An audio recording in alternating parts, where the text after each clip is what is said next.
Então, boa noite a todos. Dando início ao nosso encontro especial da Sociedade Numismática Brasileira, que pela primeira vez em sua história vai ser realizado 100% de maneira virtual. Essa semana nós teremos uma semana cheia, tanto com as palestras quanto com as trocas indiretas, que são fechadas para os associados, né? E, primeiramente, gostaria de agradecer a toda a diretoria da Sociedade Numismática Brasileira pelo empenho em conseguir realizar esse evento, mesmo que de forma virtual, né, em virtude dessa pandemia que a gente está vivendo, mas não poderíamos deixar passar em branco, né, essa data que já havia sido marcada no final do ano passado no Congresso, e a gente acabou optando por realizar da melhor forma possível de maneira virtual. Então, muito obrigado à tua diretoria, muito obrigado a todos os associados que têm nos acompanhado e nos apoiado durante tanto esses webinars quanto as trocas virtuais. Também obrigado a todos que estão aqui hoje à noite presentes, né, nos prestigiando nessa abertura desse encontro especial. E vou ler para vocês qual vai ser a programação dessa semana, então. Hoje nós teremos a palestra sobre o estudo da numismática, as publicações acadêmicas de divulgação, que será feita por mim e pelo Oswaldo, que é nosso assessor de relações internacionais. Amanhã nós teremos a palestra As Cédulas Brasileiras, as Cédulas de Propaganda Brasileiras, feita pelo Goulart Gomes, que é um excelente pesquisador aí. Ainda vou pegar ele para fazer a webinar sobre a pesquisa que ele tem das medalhas. E também teremos, deixa eu ver que acho dando interferência aqui, pronto. Também teremos amanhã, né, na terça, a palestra sobre Los Pesos de Ocho, que nasceram em Potosí e receberam su carimbo em El Brasil, que será feito pelo Daniel Oropeza Alba, da Bolívia. Então, ele vai falar sobre os 8 reais de Potosí que foram carimbados no Brasil. Na quarta, nós teremos a troca indireta virtual só para os associados, que já receberam a listagem e o link para acesso por e-mail. Na quinta, nós teremos a palestra sobre o carimbo integralista, propaganda ideológica no meio circulante, que vai ser realizada pelo Lucas Vandenbomen, que o Lucas é um amigo meu de longa data, a gente já se conhece, acho que há uns 6 anos, e agora ele fez essa publicação na nossa revista Numismática Brasileira e vai fazer essa palestra para nós. E também teremos às 8 horas da noite, na quinta-feira, a palestra sobre a Fundação de Lima, História, Mitos e Numismática, que será uma palestra sobre a história da Fundação de Lima, como seus mitos e os seus aspectos numismáticos, e será realizado pelo Richard Cacchione, que é do Peru. E na sexta, mais 2 palestras, uma com Emerson Pipe, sobre novas informações sobre um cruzado novo com a Cruz de Cristo, e sobre os 8 reais colombianos, realizada pelo Gabriel Amaral Lourenço. E no sábado, novamente, teremos uma programação especial só para associados, que será a troca indireta virtual, com a primeira parte sendo realizada de manhã, com início às 10 horas da manhã, e a segunda parte à tarde, às 1h30 da tarde. Então, dando seguimento a essa nossa primeira noite de palestras, vamos iniciar a nossa apresentação sobre o estudo da numismática e as publicações acadêmicas e de divulgação. Ok, pode seguir. Ela já está... Você não vê, Bruno? Vejo. Pode passar então para o primeiro slide com o texto. Ok. E essa é a pergunta de $1 milhão. O que é numismática? O que nós tão bem conhecemos, mas as pessoas fora do nosso meio sempre me perguntam, né? Se você falar, o que você estuda? Estuda numismática. As pessoas olham com aquela cara de, meu Deus, o que é isso? A gente tem sempre que explicar, né? Mas vai ser... É muito interessante quando você fala exatamente o que é numismática e o pessoal fala, das moedas, muito legal, eu conheço um pouco, é sempre assim. Então, aquela abertura básica, né? Numismática é a ciência que tem por objeto de estudo as moedas, papel, moeda e as medalhas. Além disso, também os objetos monetiformes, ou seja, tudo aquilo que se relaciona com o dinheiro. Isso o estudo é desde o dia de hoje até desde o seu aparecimento até o dia de hoje, né? Muitas vezes a numismática ela é associada puramente ao colecionismo, mas na verdade a numismática em si é o estudo, né? A pesquisa, mas também ela é um sinônimo para quem coleciona moedas. E quais são as principais vertentes de colecionismo e, claro, também de estudo da numismática? Primeiro, nós temos as moedas, sejam elas oficiais, as exóticas e os bullions. Nós também temos a notafilia, que são o estudo ou colecionismo das cédulas e impressos com alusão monetária. Temos a medalhística, que são as medalhas, falerística, que são as condecorações e ordens, a tesserologia, que são as peças monetiformes, como fichas, vales, jetons, guaiacas e semelhantes, e também a escripofilia, que é o estudo e colecionismo de títulos, apólices, certificados e bônus financeiros. Essa divisão ela foi feita pelo Gilberto Tenor, né, nas apresentações que ele faz, e ela é muito válida, né? É uma excelente divisão que a gente pode seguir para poder saber quais são as principais vertentes da numismática. E como que começa o colecionismo e como que começa o estudo, porque são coisas separadas. O colecionismo, ele na verdade ele vai vir ali desde a época do Império Romano, quando a aristocracia romana ela já cultivava esse interesse de colecionar moedas, mas eles não as estudavam, eles puramente guardavam essas peças. Esse costume que foi compartilhado também por imperadores, como Augusto, ele foi mantido por reis europeus durante a Idade Média. E é muito importante destacar que a coleção de alguns reis, como o Luís XIV da França e o Maximiliano do Sacro Império Romano, eles vão possibilitar esse surgimento da numismática durante o Renascimento, na verdade, o ressurgimento da numismática durante o Renascimento. E é graças à vontade desses humanistas desses humanistas em recuperar a cultura greco-romana, que há essa iniciativa de se organizar essas coleções reais. Então, a numismática ela vai surgir durante o Renascimento e ela vai se consolidar como ciência somente nos séculos seguintes. Então, nós temos que as primeiras tentativas, de fato, de tentar tratar a numismática como uma ciência, elas vão ocorrer ali nos séculos XIV e XV, e é nesse período específico que vai surgir uma abordagem próxima do que seria um método científico. Os responsáveis por isso foram Giovanni de Matoses e Francesco Petrarca, que eles vão desenvolver um estudo sobre o dinheiro no sentido moderno e seguindo o método historiográfico, que é o que a gente mais utiliza hoje na numismática. As primeiras obras que vão tratar da catalogação de moeda, elas vão surgir ainda no século XVI, e a atribuição da primeira obra, de fato, impressa sobre numismática é do livro...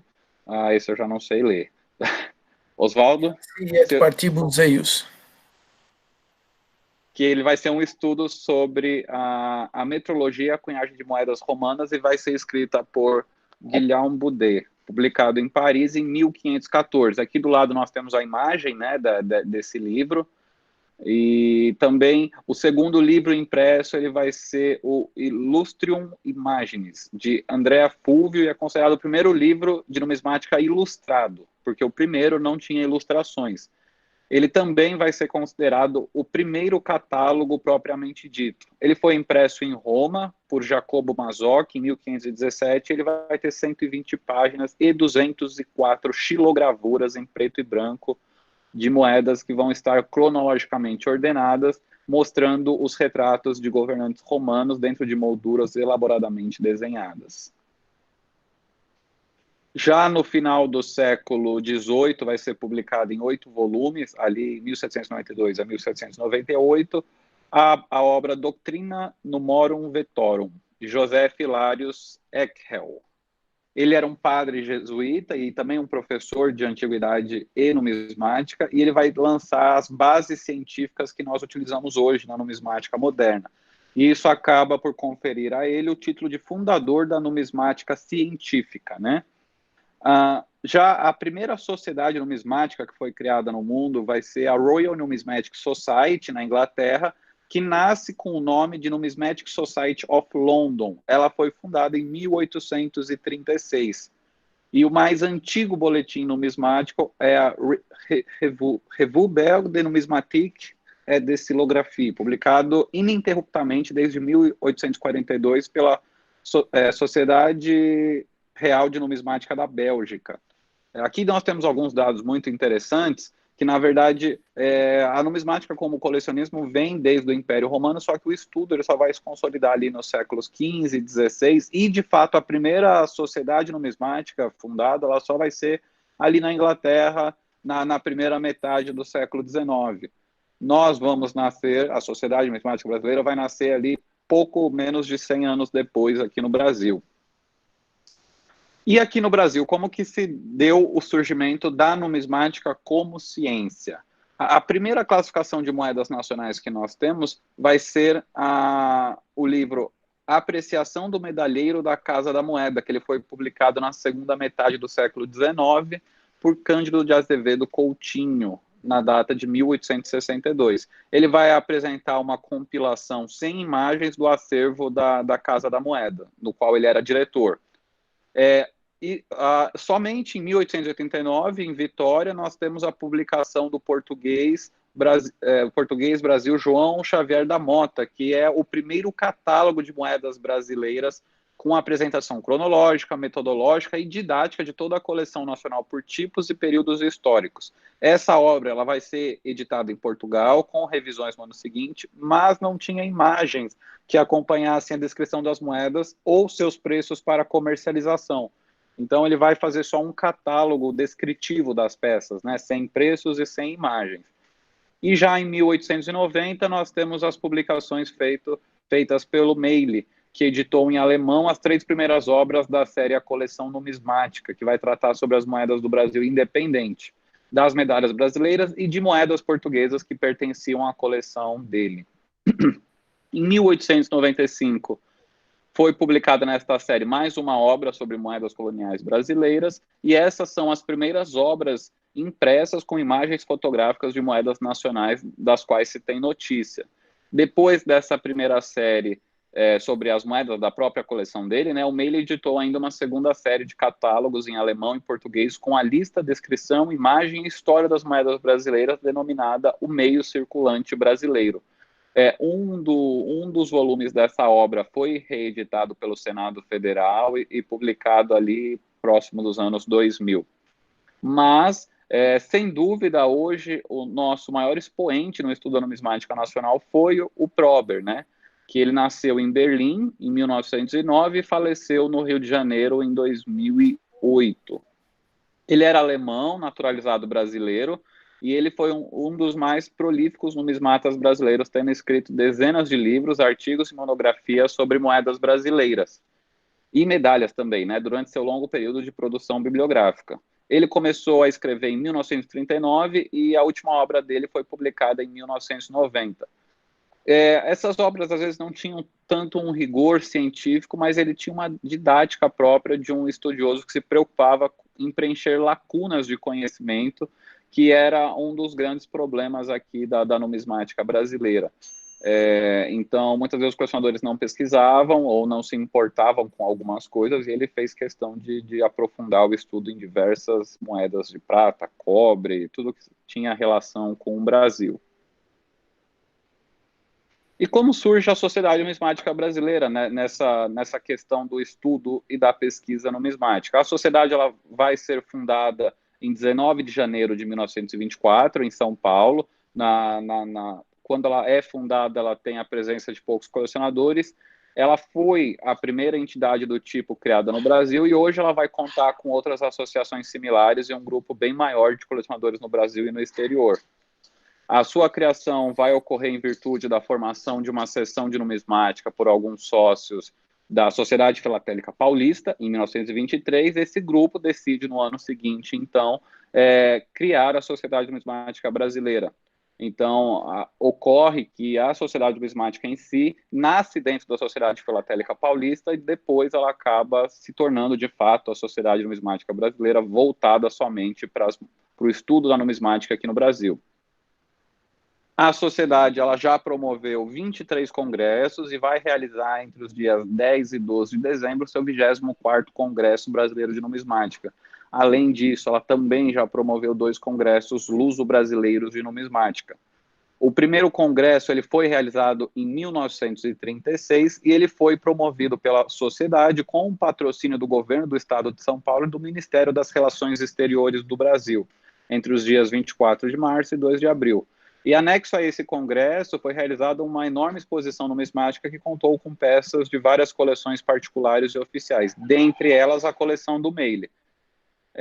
O nosso segundo congresso ele só vai ser realizado em 1986 e ele foi promovido pela IRI Turismo com apoio técnico da SNB. Ele foi realizado entre 4 e 7 de novembro nas dependências do Museu da Casa Brasileira.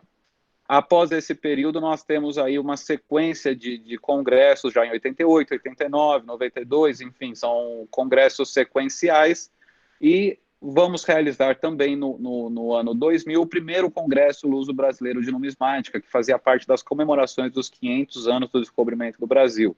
Esse congresso ele foi realizado em Portugal e no Brasil, e em 2002 a gente vai estar realizando a segunda edição desse Congresso Luso-Brasileiro. Ele foi realizado em conjunto com as comemorações do centenário do Juscelino Kubitschek e foi realizado no Museu de Valores do Banco Central, em Brasília. Após esse período, nós temos a realização dos congressos latino-americanos de numismática, que vão ocorrer ali a partir de 2003. Ele vai contar com a participação de vários numismatas nacionais e estrangeiros. E nós temos, então, depois desse período dos congressos latino-americanos de numismática, a realização dos congressos brasileiros de numismática a partir de 2011 e que são realizados até hoje, todos os anos. E quais são os principais resultados desses eventos, né? O que isso importa para a pesquisa e para o estudo da numismática? Nesses eventos foram realizados mais de 100 palestras. Nós tivemos participantes do Brasil, França, Inglaterra, Escócia, Espanha, Uruguai, Portugal, Argentina, Peru, Holanda e tantos outros países que vieram para o Brasil só para participar desses eventos. Nós vamos ter a apresentação de acadêmicos de diversas universidades e faculdades do Brasil e do exterior. E com isso a gente consegue chegar num aprimoramento no estudo da numismática.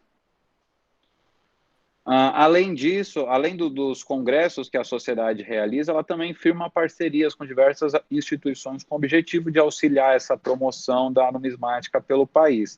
Os eventos realizados no último ano que nós apoiamos foram o Colecionário 2017 em Brasília, que foi um evento gigantesco realizado num centro de convenções, que foi realizada uma exposição numismática, né?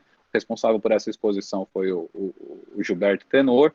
Nós também apoiamos o Seminário Internacional de Numismática em Exposição entre Papéis e Moedas, que foi realizado pelo Museu Histórico Nacional, no Rio de Janeiro, em 2017 também. Inclusive, eu e Oswaldo fomos palestrantes. Apoiamos também o primeiro Congresso Internacional de Numismática entre Diálogos e Perspectivas, realizado na USP, Universidade de São Paulo, em 2018. Também apoiamos o segundo Congresso Internacional Information Society in Law, realizado pelas Faculdades Metropolitanas Unidas em 2019, no final do ano passado, no qual nós promovemos 2 painéis, um sobre evolução dos meios de pagamento, do escambo ao Bitcoin, e o outro para falar especificamente sobre os Bitcoins e como isso traz reformulações no dinheiro que a gente usa hoje. E também apoiamos e participamos, né, Oswaldo, do Congresso Internacional Museus, História e Colecionismo, realizado no Museu Eugênio Teixeira Leal, em Salvador. E aqui agradecemos novamente o convite feito por nós para estar prestigiando esse evento pelo Goulart Gomes, que tão brilhantemente capitaneou esse evento. Fora isso, nós também... em 2018, nós firmamos uma parceria com a Casa da Moeda do Brasil, na gestão do presidente Gilberto Tenor, e dessa parceria resultou na realização de 2 eventos no Palacete da Casa da Moeda, no Rio de Janeiro, Esse evento tem o nome de Colecionismo em Movimento, Numismática Filatelia. Ele foi realizado em 2018, 2019 e era para ter sido realizado esse ano, mas infelizmente não foi possível. Durante esses eventos são realizadas exposições, vendas de mercadorias e palestras. A primeira edição teve 12 palestras e a segunda teve 14 palestras. Então, esse evento, como eu já disse, ele ocorre no Palacete da Casa da Moeda, que agora é oficialmente o Museu da Casa da Moeda, onde tem exposições permanentes realizadas pela CMB. E vale lembrar também que é nesse mesmo local que foi instaurado, né, funcionou ali o Museu Real, que depois foi renomeado para Museu Nacional e que, infelizmente, há 2 anos pegou fogo. Então, esse museu foi fundado nesse palacete em 1818. E a Casa da Moeda realizou, no ano dos 200 anos desse palacete, o primeiro colecionismo em movimento. Esse evento, ele é muito famoso, né? O pessoal gosta bastante de ir, porque, assim, primeiro que é um evento realizado em parceria com a própria Casa da Moeda. Nós temos lá a presença e a palestra de funcionários da Casa da Moeda, a gente tem um contato próximo, então ali no evento está circulando diretores, gerentes, pessoal responsável pela produção das nossas moedas, os designers estão sempre presentes nesses eventos, em peso, conversando com todo mundo. Então esse é um evento muito importante, porque ele acaba por aproximar os numismatas da própria Casa da Moeda.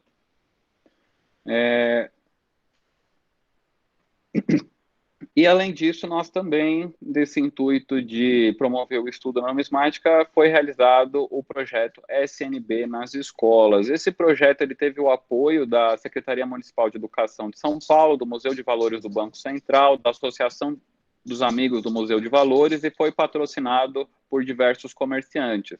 A sociedade ela desenvolveu, que era o projeto de difusão cultural SNB nas escolas, e o objetivo principal era disseminar esse conhecimento sobre numismática junto aos estudantes de escolas públicas e privadas. Esse projeto ocorreu entre 2009 e 2011, nas gestões dos presidentes Cláudio Marcos Angelini e Gilberto Fernando Tenor. Os principais resultados desse projeto foi a realização de mais de 300 aulas em cerca de 20 escolas participantes, atendendo algo em torno de 15 mil alunos. Além disso, além de realizar os eventos, palestras, seminários, apoiar projetos, a Sociedade Numismática Brasileira também faz publicações. Ou seja, aqui nós temos uma das principais publicações da sociedade os boletins. A primeira publicação dos boletins ocorre em 1933, e houve, após esse período, a mudança por diversas vezes do nome, mas sempre acaba mantendo um padrão. Ao total, foram publicados mais de 190 volumes. De 1933 a 1954, nós tivemos a publicação da Revista Numismática, em 32 volumes. Em 1954, publicamos o Boletim da Sociedade Numismática, com 4 volumes. De 59 a 69, o Boletim da SNB. De 70 a 83, Boletim de Numismática. Assim, houve muitas mudanças em relação ao nome. E de 1996 até agora, o Boletim da Sociedade Numismática Brasileira, que já conta com 42 volumes. Também em 2014 a 2018, nós tivemos a reimpressão da Revista Numismática, com 5 volumes, e no final do ano passado, publicamos o primeiro volume da Revista Numismática Brasileira, e agora, na metade do ano, foi publicado o segundo volume. Nós também, além dos boletins, publicamos livros, né? O primeiro livro publicado pela sociedade foi em 1934 e 1935, que foi a lista oficial de preços de moedas brasileiras, de prata, níquel, liga, cobre e bronze. Em 37 foi publicado o primeiro volume dos Anais do Congresso de Numismática e em 40 o segundo volume. Já em 42, a sociedade vai publicar o Catálogo Oficial de Preços de Moedas Brasileiras e, em 52, o Catálogo da Biblioteca da Sociedade. Em 1960, a gente publica um ensaio histórico descritivo das primeiras moedas cunhadas no Brasil, que foi escrito por Gastão Dessart. E, em 78, o Catálogo Manual César Ferrari das Moedas do Brasil República, publicado pelo César Ferrari. Já em 85, nós temos a publicação da apostila do curso de classificação de patacões. Responsável por isso foi o Valdomiro Ferreira Gomes, José Benedito de Moura e Léo Albino Trindade. No ano seguinte, publicamos o catálogo descritivo das moedas de R$ 640, do Lupércio, e em 90, o manual de numismática do Oswaldo Martins Rodrigues Júnior. Já em 2009, vamos publicar a apostila do projeto cultural SNB nas escolas. Em 2010, novamente, a apostila do curso de classificação de patacões, dessa vez com o Cláudio Amato e o Nelson e o Nelson de Almeida Júnior, Davi Levi e Samuel Silva Júnior como os responsáveis. Em 2014, vamos publicar o livro Carimbos Brasileiros, que é uma compilação de artigos que foi feito pelo nosso diretor Fábio Femiano Pagliarini, que é um livro em memória, né? Que ele durante a vida toda dele, ele juntou esses arquivos, e assim que ele faleceu, esses arquivos foram encontrados e a gente decidiu fazer a publicação. Já em 2016, nós temos a apostila do curso de classificação de patacões, dessa vez feita pelo Cláudio Amato, pelo Nelson e pelo Samuel. Em 2016, a gente vai publicar o livro da coleção de cobres do Fábio, que era uma coleção maravilhosa, que ele disponibilizava no site. Infelizmente, esse site foi desativado, mas o Edil havia copiado todas as informações, todas as imagens do site. Graças a ele, foi possível compilar essas informações novamente e publicar o livro.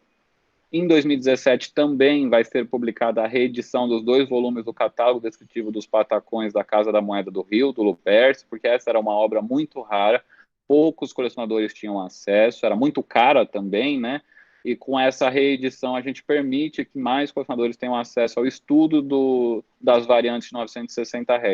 No ano seguinte, 2018, a gente vai publicar o livro 1825P, que é um estudo feito pelo Edil e pelo Bertapelli, que é as moedas para salvar a província do Grão-Pará. E também, em 2018, a publicação do livro O Recunho dos Patacões das Províncias do Rio da Prata no Brasil. A obra é do Horácio Moreiro e eu que fiz a tradução do espanhol para o português. Bom, aí eu quero contar para vocês algo que alguns de vocês já me ouviram falar, por um estudo relacionado à vida acadêmica, às universidades aqui no Brasil. A questão é que já há muito tempo, e o Bruno apontou, que o Kurt Prober muitas vezes não escreveu textos acadêmicos, mas pela falta de textos acadêmicos que organizassem cientificamente as moedas, para nós colecionarmos moedas brasileiras, o que nós temos é a continuação de estudos acadêmicos que nem sempre vão atentar para o nosso colecionismo. O que nós temos no Brasil, a maior parte, é gregos e romanos sendo estudados dentro das universidades brasileiras.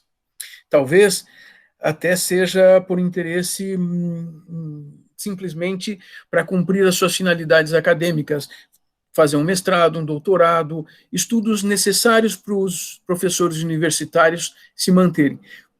E aqueles textos ou estudos que não são dedicados a essa forma, esse objeto, o período helenístico e o período romano, por exemplo, são muito mais escritos por outros profissionais, outras formações acadêmicas, que então traz uma proximidade muito mais do colecionador brasileiro do que as pesquisas acadêmicas. Vamos lembrar que as pesquisas acadêmicas, elas já são uma publicação, e isso traz uma vantagem para esses autores, onde eles têm os seus dissertações de mestrado, as teses de doutoramento, que já vão ser registradas no CNPq, na CAPES, inclusive na Biblioteca Nacional. Diferente de alguém tentar escrever um livro, tentar achar uma editora para publicar, para depois esse livro ser registrado como tal. Uma coisa de interessante foi a moeda, dentre todas as variações possíveis da numismática, a moeda é o foco da pesquisa acadêmica brasileira. São as romanas e gregas, mas aí também são incluídas palestinas, judaicas e ibéricas, que são aquelas do mundo romano, do mundo grego, durante aquela época, seja por uma questão de dominação política, seja por aproximação, onde essas moedas usam de símbolos, tanto gregos quanto romanos, para essas moedas. É interessante, então, que talvez isso seja um reflexo dos próprios orientadores dentro da academia, orientadores que vieram ou estudaram na Europa, ou vieram da Europa para trabalharem como professores e orientadores de pós-graduação no Brasil. Uma das coisas que parece que interessa aos colecionadores, e talvez aponte muito mais os outros pesquisadores brasileiros que não são professores universitários, e com isso eu não quero separar e denegrir nenhuma das áreas. A questão é que o professor universitário, ele precisa fazer as pesquisas para continuar a vida acadêmica. Outros profissionais fazem o estudo por outras razões, porque gostam daquele tipo de moeda. Muitas vezes, muitos de nós, colecionadores, estamos buscando registros, talvez da nossa família que migrou para o Brasil, e essa falta da tradição acadêmica é um bocado complicado, porque também nem para os acadêmicos as questões associadas à produção de moedas fica tão aberta e fácil para que a gente possa publicar e tornar cotidiano para as nossas coleções. Então, se nós temos a moeda como a parte principal de estudos, nós vamos ver os outros estudos começam a mostrar em percentagens muito menores. Se 1/3 dos acadêmicos estuda a moeda, 12% é o segundo colocado, vai estudar a iconografia. Para muitos dos colecionadores, a iconografia é interessante, são as temáticas de coleções. Tem gente que coleciona só animais em moedas, ou só navios em moedas. Estudar essa iconografia é bastante interessante. Mas vejam que nós diminuímos as porcentagens de maneira bastante importante. Depois vem poder e política, história, e todas as outras, os outros temas ficam com percentagens mínimas. Esse é um estudo feito através da plataforma do currículo Lattes, que pertence ao CNPq e que faz o registro dos pesquisadores brasileiros e suas publicações e atividades científicas, em congressos, simpósios, aulas e cursos. Mas algo que também deva chamar a atenção em termos de estudos, e aí vem a possibilidade de cada colecionador ter acesso, é exatamente a questão do museu. Sempre há uma discussão, porque tem gente que diz assim, a casa do fulano, ele tem uma coleção maravilhosa, parece um museu. Pois é, um museu tem que ser algo sem fins lucrativos, que sirva a nós todos. Tem que ser aberto ao público. A função do museu é adquirir, conservar, investigar, difundir, expor as coisas que possam nos ajudar a compreender o ser humano, o ambiente do ser humano, e para nós nos satisfazermos e nos educarmos. Então, temos uma série de museus no Brasil que poderiam preencher essa finalidade, mas nós temos que dividir em 2 tipos. Existem museus numismáticos. Quem ainda não foi a um desses museus numismáticos precisa agendar e começar a pensar que pós-pandemia é um dos objetivos maiores de um colecionador. Por quê? Porque esses museus apresentam as possibilidades das nossas coleções, principalmente se pensarmos nas coleções brasileiras. Então, existem alguns museus numismáticos, mas todo museu que não tenha uma finalidade numismática, principalmente aqueles museus relacionados à história, tem uma seção, tem uma exposição numismática. Muitas vezes não tem uma exposição propriamente numismática, mas peças numismáticas aparecem para contar a história de personagens, para contar como que as pessoas e as famílias viviam. E, é claro, de toda maneira, a numismática passa a ser um marcador de tempo, um organizador do tempo na história.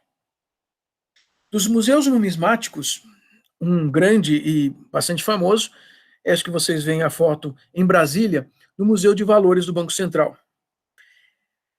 Esse museu, ele é bastante especial, é um daqueles que você está chegando na sede do Banco Central. E você tem uma entrada especial para ir direto para ver a exposição. é interessante que muita gente sai de lá com uma fichazinha de lembrança, que é geralmente dada para quem entra lá, mas também é possível comprar outras se você quiser levar mais. É interessante porque esse museu tem uma área relacionada ao ouro, desde a extração do ouro, aos vários formatos e usos do ouro, e é numa área bem especial, num mezanino fechado, onde nós temos aquele contato através do vidro, mas assim com toda a dinâmica da história do ouro. Também ali tem a prensa, a máquina cunhadora, onde se fazem essas medalhas para os visitantes, mas que também foi uma cunhadora de moedas durante muito tempo no Brasil, das peças que usamos nas décadas anteriores. Então, esse é um dos museus que vale a pena. Um outro museu, e é um museu numismático, esse é o mais antigo museu numismático brasileiro em funcionamento. É importante dizer isso, porque o Museu da Casa da Moeda ele foi instalado legalmente, vai fazendo 200 anos, e esse ele foi inaugurado no começo do século. O Museu da Casa da Moeda, ele passa a funcionar agora em 2018, o Bruno tinha falado desse palacete, ele é muitíssimo interessante, ele também foi onde os primeiros pesquisadores e cientistas trazidos pela nossa futura imperatriz, trouxe uma série de pesquisadores para trabalharem aí. Esse museu da Casa da Moeda do Brasil, ele é fantástico, com a loja de venda do Clube da Medalha, as exposições que existem nos vários andares, e ele tem se mantido um foco muito importante para nós e da sociedade numismática. Agora eu me refiro ao primeiro museu fundado no Brasil. Ele foi fundado a partir de uma coleção de um comerciante. Ele tem uma história interessante, porque esse comerciante ele saía pelo mundo trazendo coisas para vender no Brasil, mas ele guardava moedas de todos os lugares, de todos os tempos, e ele montou literalmente um museu. Só que ele foi convidado, à época, pelo presidente do Brasil, trazer as peças para o Rio de Janeiro para fazer uma exposição. E logo antes, o presidente da província, o que hoje nós chamamos de governador, ele propôs comprar a coleção do Bernardo Ramos. O interessante é que, ao expor essa coleção no Rio de Janeiro, o presidente brasileiro pede assim: nós queremos comprar a coleção para expor aqui. Não posso, eu dei minha palavra, e voltou para Manaus e entregou a coleção para o estado do Amazonas. As peças expostas são originais e estão nos moedeiros originais, de madeira e cristal. E vocês podem ver lá toda a coleção brasileira até então, e coleções fantásticas da história anterior das moedas. Eu tenho que falar da Sociedade Numismática Brasileira e considerar a exposição que existe na sede como uma exposição numismática e um museu numismático. É claro que existe um projeto especial para fazer a sala exclusiva para uso do museu.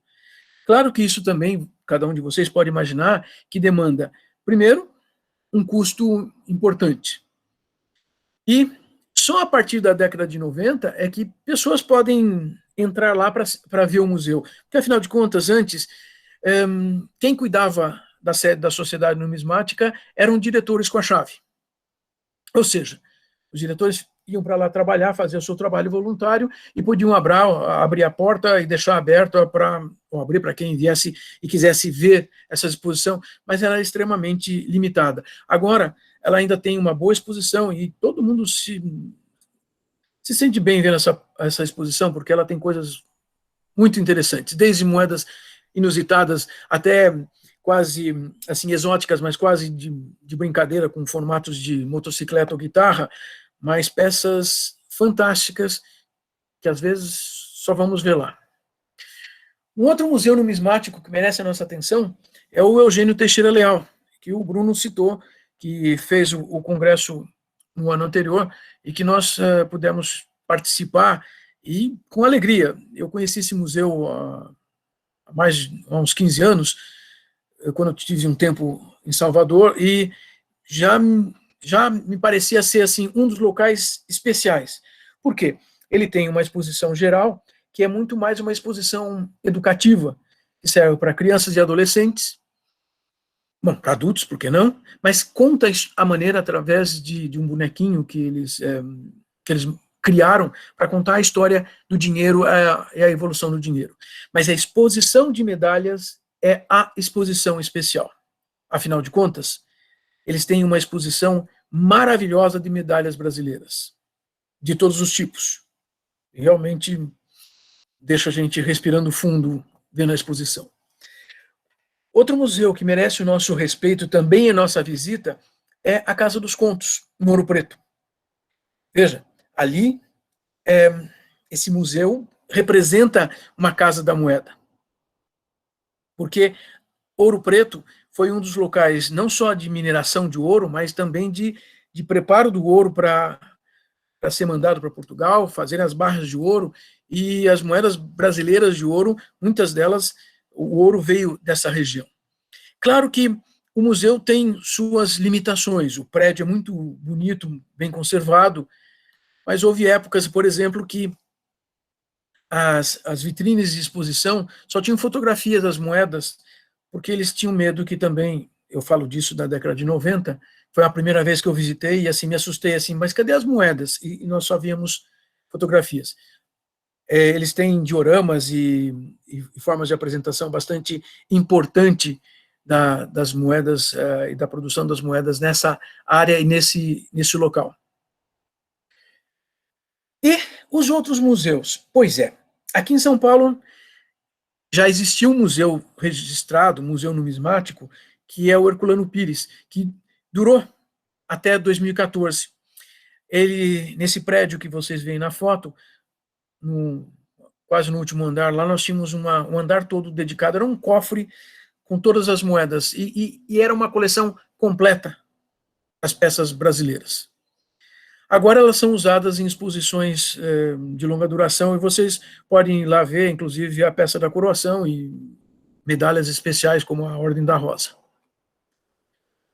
Se vocês procurarem também na cidade de São Paulo, vale a pena irmos ao Museu da Polícia Militar. Por quê?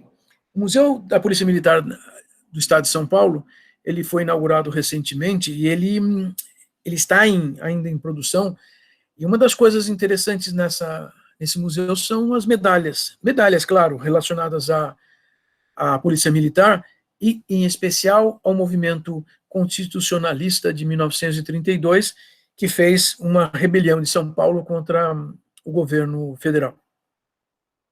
Então, vale a pena, nós estamos ali com esse museu perto da Luz, em São Paulo, e a entrada é gratuita, é mais um museu que tem como mostrar coisas. Outro que se torna interessante, porque no final das contas tem coisas relacionadas à numismática, mas o objetivo dele nunca foi a numismática. É o Museu da Academia de Polícia de São Paulo, que sempre é chamado de Museu do Crime.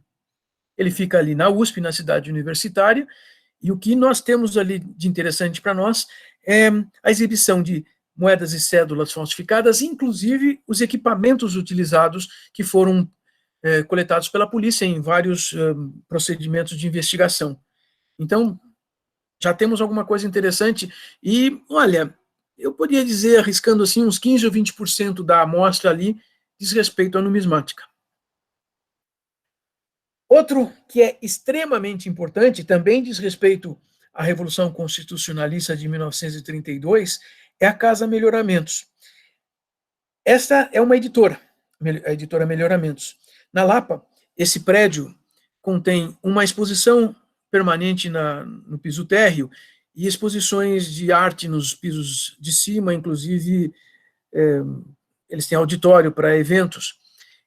A coisa mais interessante e importante é que foi essa editora que imprimiu as cédulas que circularam naqueles poucos meses da Revolução de 32, e que são, de certa forma, um orgulho, de alguma maneira, porque foram as primeiras cédulas de circulação no Estado ou com a intenção de, mas produzidas no estado de São Paulo, na cidade de São Paulo.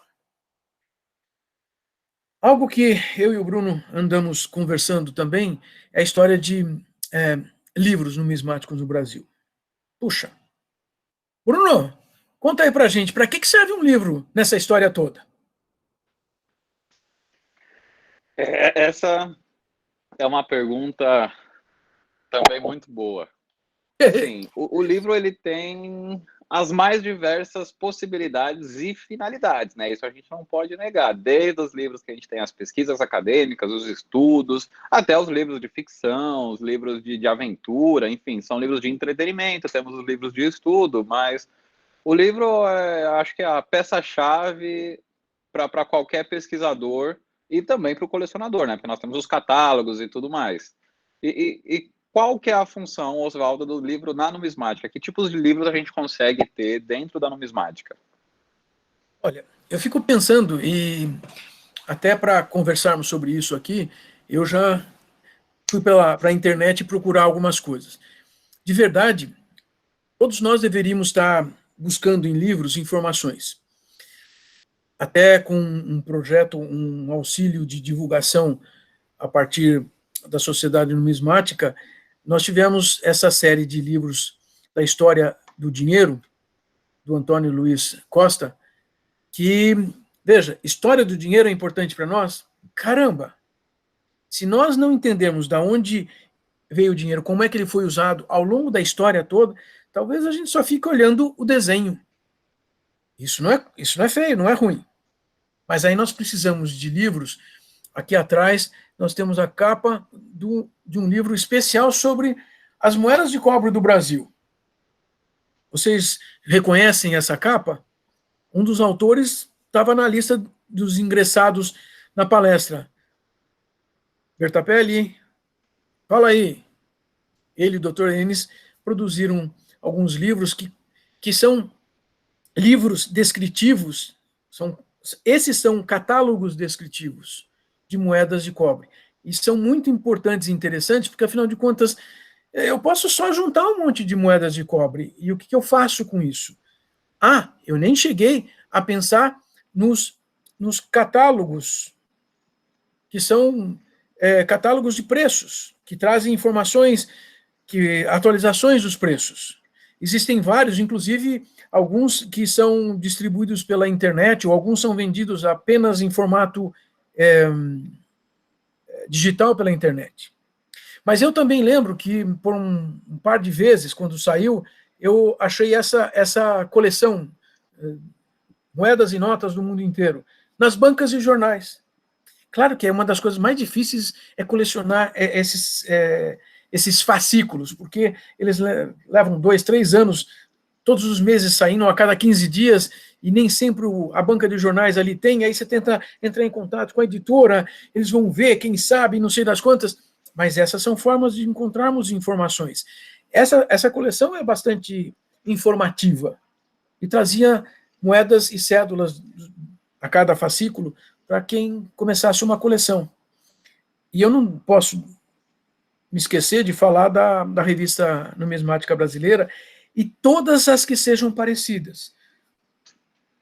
Todas as agremiações, as sociedades, instituições de maior porte fazem uma publicação. Atualmente, muitas já recorrem a fazer a publicação puramente virtual, disponibilizar em PDF através de websites, porque, afinal de contas, os objetivos dessas publicações, das revistas, o objetivo é muito mais divulgar informações e não vender livros. Claro que, assim, muita gente pensa, vender livro dá dinheiro. Bem, todos aqueles que já escreveram livros sabem que, assim, dinheiro mesmo só se vender 100 mil exemplares. Aqui no Brasil, somente publicações que são compradas pelo Ministério da Educação vendem 100 mil exemplares facilmente. Aliás, eles vendem 100 mil por ano, de cada livro, de cada autor. Aqueles valem. Esses outros, nós, na verdade, todos estamos lutando por ter informações. E os livros têm toda essa gama de possibilidades que eu acho sempre fantástico. É que Eu também sou suspeito porque eu tenho minha coleção de livros aqui do lado, vou guardando, de vez em quando eu abro ali e relembro que eu tinha um livro que, puxa, nem sabia que tinha esse livro, que é maravilhoso. Então, vale a pena. Nós vamos aprender coisas. Vocês querem um exemplo? Se vocês pegarem essas republicações das primeiras edições da revista de numismática da própria SNB, lá de 1932, que foram republicados recentemente, todos os sócios receberam, vocês vão ler textos ali que valem para nosso colecionismo de hoje. Aprendermos como colecionar se fala há 100 anos. Então, existem coisas que nunca se perdem nos livros. Eu ainda nessa questão dos livros, eu acho importante a gente destacar de que não adianta nada a gente pesquisar e guardar conhecimento para nós mesmos, né? Não.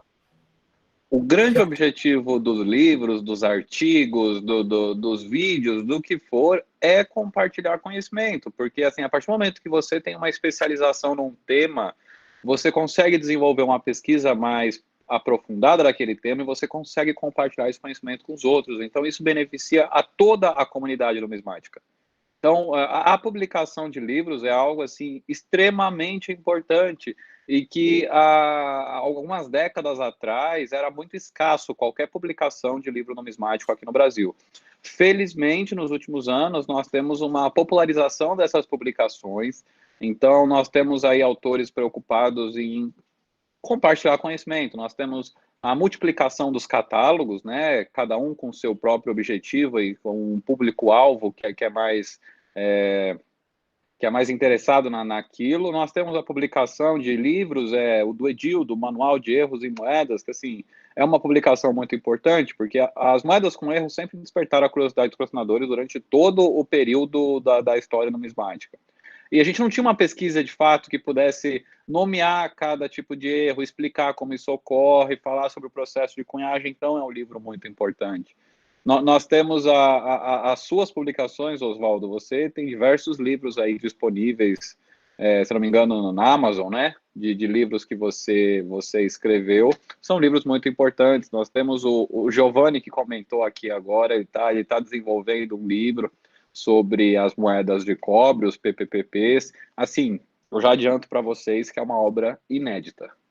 Nem o Prober desenvolveu uma pesquisa igual ele está desenvolvendo. Então, isso é muito importante. Cada um dentro da sua área de conhecimento, dentro daquilo que entende mais, fazer essas publicações. Além disso, nós tivemos algumas publicações no Rio de Janeiro, sobre moedas dos Estados Unidos, moedas da Alemanha, assim, são pequenos catálogos que vão juntando essas peças e vão sendo publicadas em conjunto, que fazem toda a diferença para a numismática. Isso auxilia, vocês não têm ideia do quanto isso auxilia no colecionismo e no estudo da numismática. Então, é extremamente importante. Eu deixo aqui o meu apelo para que mais pesquisas sejam desenvolvidas e que, além da publicação de livros, que nós sabemos que é um processo dificultoso, né? É difícil publicar um livro, não é barato publicar um livro, principalmente se for um livro físico, né? Que os pesquisadores procurem escrever artigos. Assim, a Sociedade Numismática Brasileira ela está aberta para receber artigos, sejam eles acadêmicos ou não, a todo momento. O Oswaldo é responsável pela revista numismática, eu sou responsável pelo boletim. Então, a gente pede que, de fato, vocês escrevam textos. Tem uma moeda que acabou de ser lançada, você quer escrever sobre aquele lançamento. Escreve e manda para a gente publica. O boletim está aberto para isso, para publicar histórias, para publicar notícias numismáticas, para publicar coisas do tipo. E a revista, claro, tem uma visão mais acadêmica, mas mesmo assim a gente tem essa possibilidade de publicar todo tipo de texto, e é muito importante que a gente publique nossas pesquisas. A gente não pode guardar isso só para a gente tem que compartilhar. Além disso, Bruno, muitas das pesquisas acadêmicas foram transformadas em livros, mas nem sempre é fácil de nós, colecionadores, acharmos esses livros. Um dos autores mais frequentes em livros relacionando moedas é o Cláudio Carlan. Ele, ele trabalha com história, só que ele usa a moeda como base da história. Ele tem alguns textos, alguns livros publicados sobre o assunto. Também é verdade que muitas publicações desse tipo são feitas por universidades, ou seja, a editora da universidade, e aí nem sempre sequer encontramos, por exemplo, na livraria. Mas, de toda maneira, quem quer acha, quem quer descobrir onde tem alguma coisa relacionada ao seu estudo especial, vai achar. Um, um publicador de alguns livros, por exemplo, é o Museu Histórico Nacional do Rio de Janeiro. Eles já publicaram vários, na verdade, são catálogos de estudos das moedas que estão lá no acervo, e, de repente,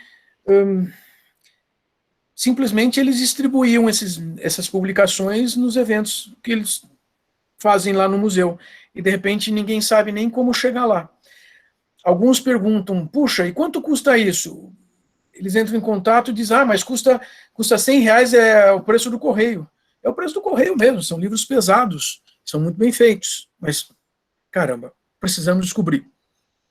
Mas tem outra coisa que nos chama a atenção, não é?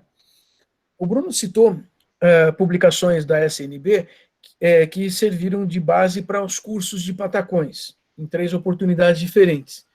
Mas agora a gente também teve um curso iniciado recentemente pelo Instituto Federal da Paraíba, por um dos nossos associados. Eu não sei se ele está presente, mas pelo menos estamos alguns dos professores aí presentes. Qual é a importância de um curso desses? Primeiro, é um curso de fundamentos da numismática, mas só fundamentos? Então, é um curso com diploma de um instituto federal, de uma universidade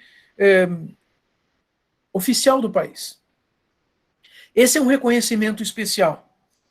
No Brasil não existe uma universidade de numismática? Tem. Universidade, curso de numismática, uma faculdade de numismática, não existe. Na verdade, eu até ouvi uma referência sobre cursos de numismática em universidades, e alguém considerou e até deu um daqueles troféus do absurdo. A coisa mais inútil que existe, um curso de numismática. É verdade isso, tá? É encontrável na internet. A questão é, para que serve para nós? Bom, simplesmente porque nós vamos organizar o nosso conhecimento para fazer a nossa coleção ter mais valor. Valor financeiro, monetário? Bom, inclusive, porque se eu souber uma série de coisas sobre as moedas que eu tenho, obviamente elas podem ser um pouco mais valiosas do que simplesmente um ajuntamento numa gaveta. E não me refiro apenas de nós comprarmos belos álbuns para colocarmos moedas, porque a cada época inventam álbuns novos, porque os anteriores provavelmente eram feitos de materiais que estragavam as nossas peças. Todo mundo já teve essas experiências. Outro dia eu encontrei um álbum que eu comprei na década de 80 para colocar moedas.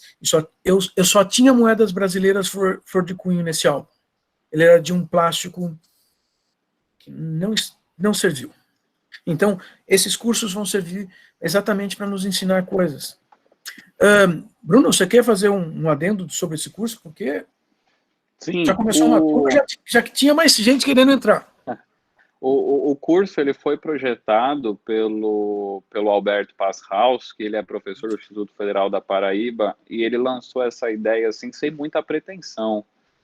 Lançou as inscrições e no final o curso teve assim 200 inscrições, que eram, se não me engano, 30 vagas iniciais, foi aumentado para 100 vagas. Esse é uma turma que eu faço parte, né, dos professores que foram convidados para ministrar esse curso. É um curso experimental, então é a primeira vez que um curso nesse molde é feito no Brasil, pelo menos na história recente, nas últimas décadas, né?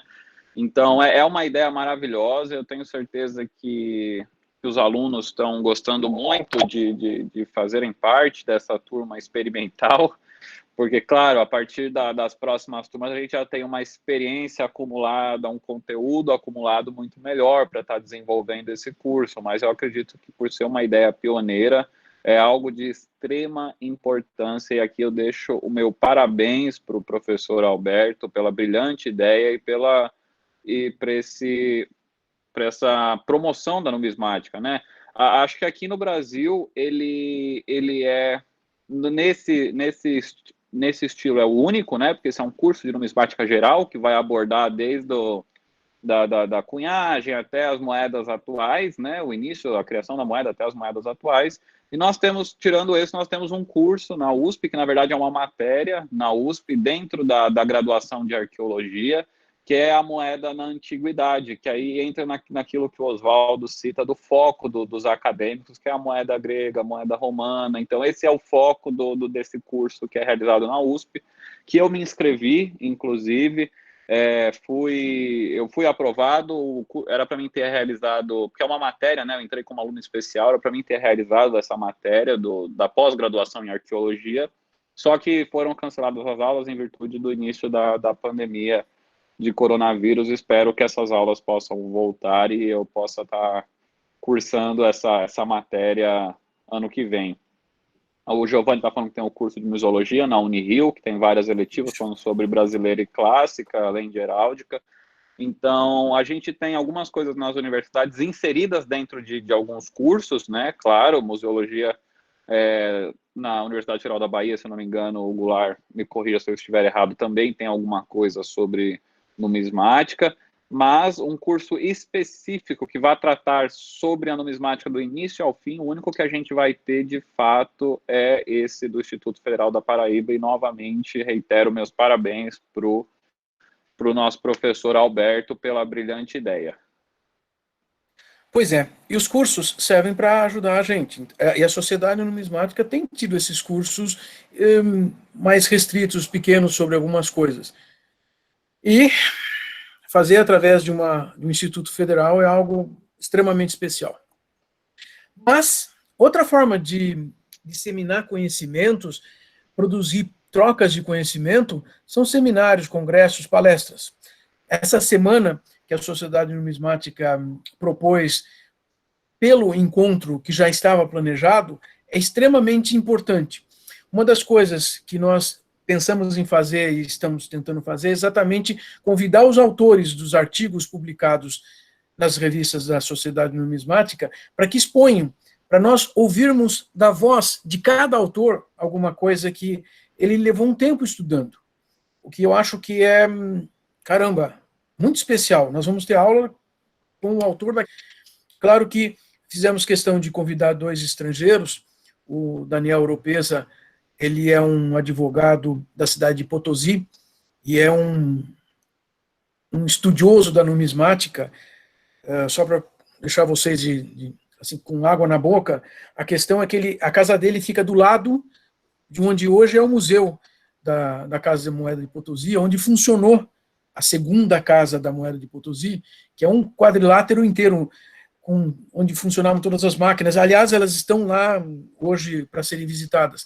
Quer dizer, ele sempre esteve ali estudando. O pai dele foi diretor da Casa da Moeda, do museu. E ele vai nos contar amanhã sobre as moedas que mais 960 réis usaram para se sobrepor. Também na quinta-feira, o Richard Caccioni, ele é vamos chamar assim, um gringo italiano peruano, que vai nos contar coisas especiais. Ele é o fundador da Sociedade Peruana de Historiografia. Ele é alguém que tem uma série de estudos. Ele é o editor da revista Numismática do Peru. E também vai contar coisas especiais, algo que nós não encontramos em qualquer momento. Isto faz sentido para entendermos o que nós estamos fazendo com as moedinhas dentro da gaveta, ou tentando colocar num envelopinho, botar informações nesses envelopes. Congressos, palestras, em todos os lugares. A Sociedade Numismática Brasileira tem tido esses congressos frequentemente nessas 2 últimas décadas, o que é uma das coisas especiais e muito difíceis. Lembrar também para vocês que, se nós compararmos do México para baixo, a Sociedade Numismática Brasileira, além de ser antiga, é que tem a quantidade de sócios ainda pagantes em maior quantidade, e mantém atividades e mantém o levar as informações aos associados.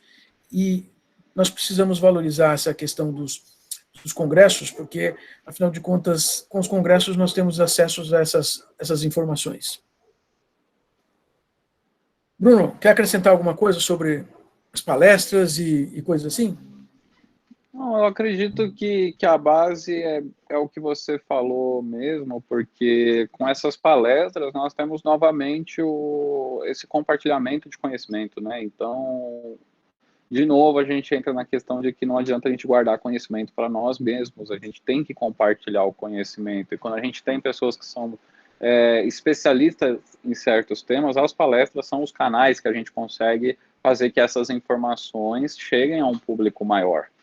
Então, isso é extremamente importante. Nós realizamos, além do que vai ser realizado essa semana, com 2 estrangeiros que vão falar sobre moedas de seus países, nós realizamos também em março, assim, a semana antes da decretação de quarentena em São Paulo, as conferências preliminares de Cartagena, que nós tivemos a presença de 2 convidados internacionais que são, assim, brilhantes naquilo que eles falaram.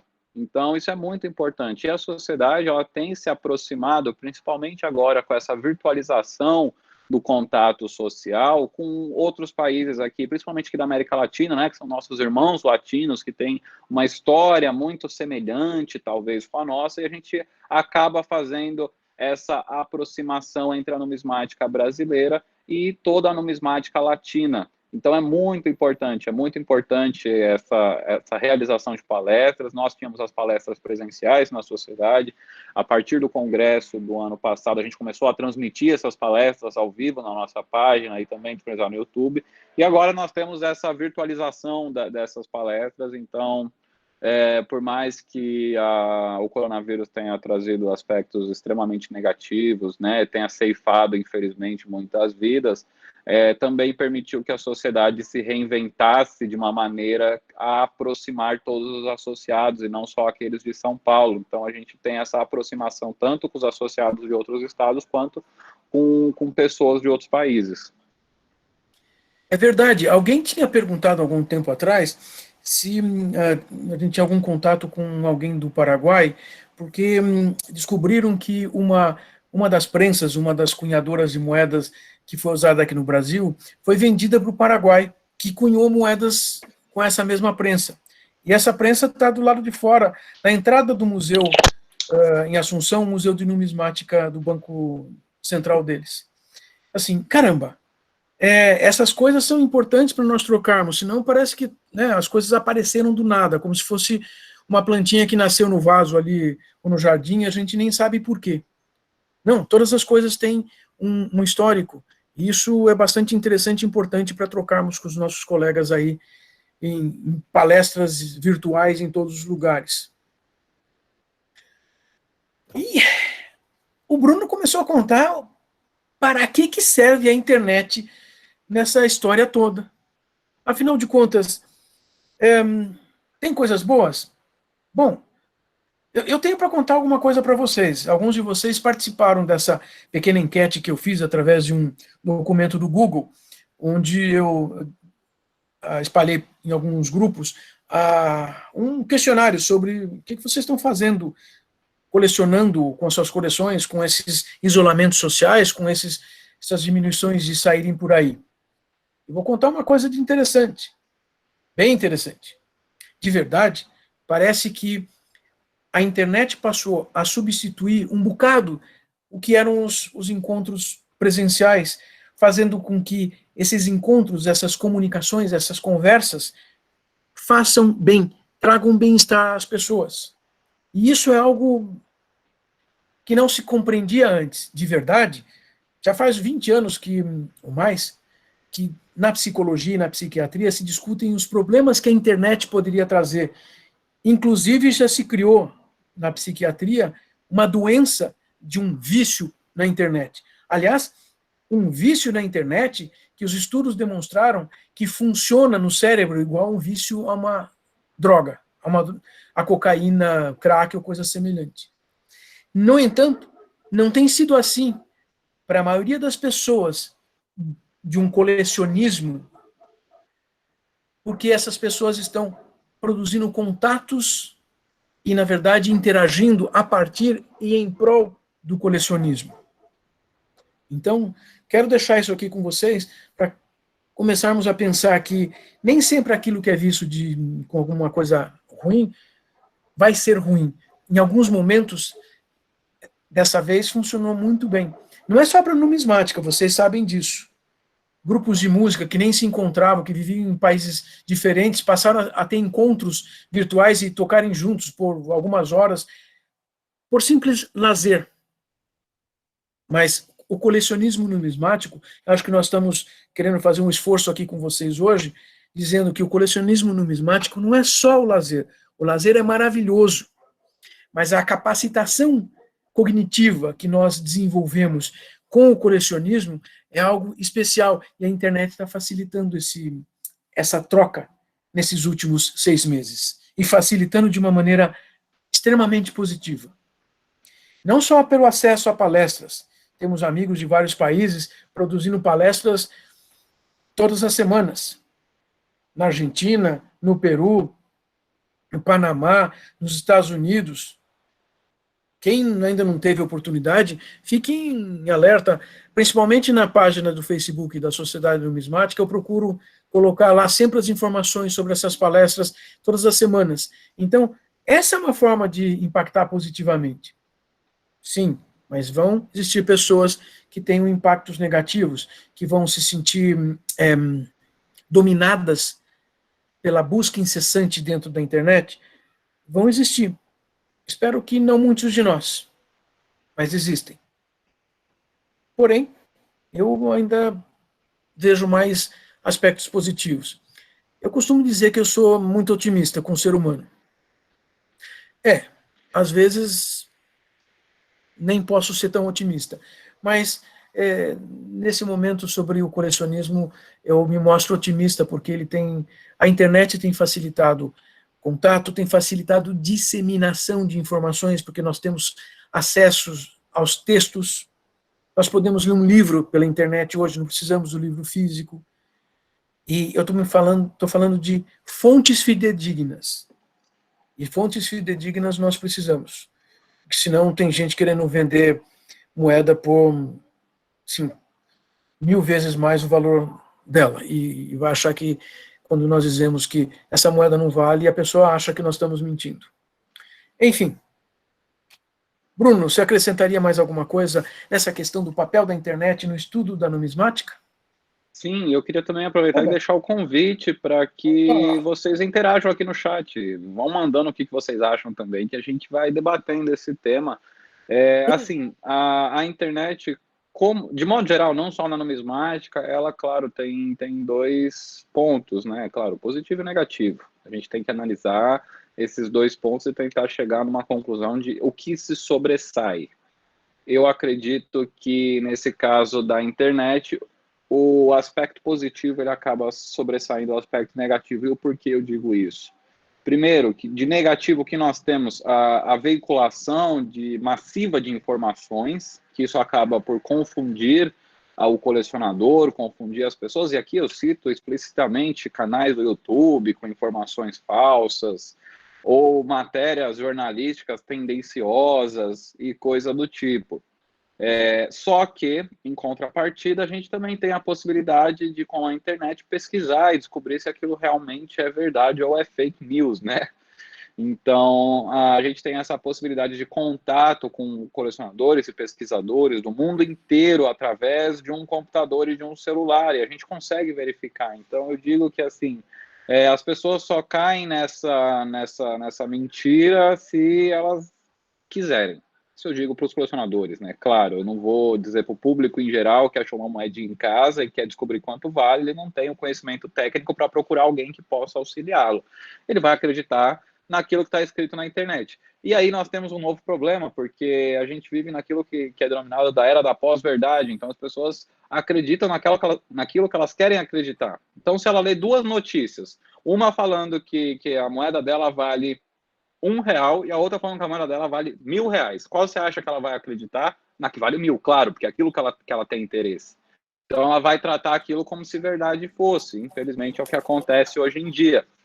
Mas, novamente, o impacto positivo, né, do uso da internet é essa possibilidade de pesquisa, descobrir se vale ou não vale, a veiculação de informações, a realização de palestras, eventos. Então, se não fosse a internet, nós não estaríamos aqui hoje realizando esse evento, nós não teríamos esse evento virtual dessa semana. Então, é muito complicado a gente analisar de fato qual que é o papel da internet. Eu acredito que ele é mais positivo do que negativo, mas, além do papel da internet, qual é o nosso papel na pesquisa numismática? Agora eu quero ouvir vocês aqui no chat para trazer isso. Qual é o papel de cada um na pesquisa numismática? Vamos lá, pessoal. O que vocês acham que cada um pode fazer para contribuir com a realização de pesquisas? Eu já dei algumas dicas, né? A sociedade, eu já passei o que a sociedade faz durante toda a sua história, fez, né? A publicação de dezenas, mais de uma centena de volumes de livros e boletins, mas o que cada um de nós podemos fazer? Vamos lá, Oswaldo, começa você. Pois é, veja só, o Goulart Gomes já vem perguntar algumas coisas, né, da SNB fazer uma seleção anual para a publicação de um livro sobre numismática para ser distribuído ou vendido com desconto aos associados. Goulart, explica aí, uma seleção de que tipo? O que você quer dizer com isso? Porque na verdade a sociedade ela já faz isso, né? Os nossos boletins e as nossas revistas já são isso. Então os associados recebem gratuitamente os boletins e quem não é associado tem a possibilidade de comprar a preços módicos na sociedade, se não me engano, 5, 10 reais cada boletim que já foi lançado. E além disso, a revista numismática ela é totalmente virtual, né? Só a primeira edição comemorativa da volta dela que foi física, as outras edições são virtuais e a gente distribui isso gratuitamente. Então, a gente mais ou menos já faz isso, dentro do boletim da revista. Sim, o Everton está perguntando como combater esse efeito da pós-verdade. Agora é uma complicação, Everton, porque diz muito respeito ao que o Luiz Eduardo escreve logo abaixo no site, no chat, sobre como fazer uma filtragem. De verdade, cada um de nós temos mecanismos de compreensão da realidade. Esses mecanismos dizem respeito ao que nós achamos de nós mesmos, o que nós compreendemos dos outros e do mundo, e diz respeito a uma perspectiva de futuro. Então, se eu acho que essa moeda vale R$1.000, ou pelo menos alguém disse assim, mesmo que ela não valha, eu vou ganhar mais no meu futuro se eu acreditar que ela vale R$1.000. Essa é uma distorção cognitiva. Eu não vou procurar a realidade. Eu vou tentar me defender, e ao tentar me defender de maneira prejudicial, de uma maneira através de uma compreensão errada da realidade, eu vou dizer que os outros estão errados. Essa é uma briga constante. Só um indivíduo consegue modificar isso. O mundo externo não modifica. Não adianta a gente dizer para outra pessoa, olha, mas você pode tomar vacina sim, porque a vacina vai te salvar de uma doença. É mentira. Estão falando isso só porque querem me controlar. Usaram um chip, então vão botar um chip dentro do meu corpo com essa história dessa vacina. Essas são pós-verdades, são maneiras de avaliar a realidade sem entrar na busca, na comparação com outras informações. Afinal de contas, nós temos que encontrar outras informações.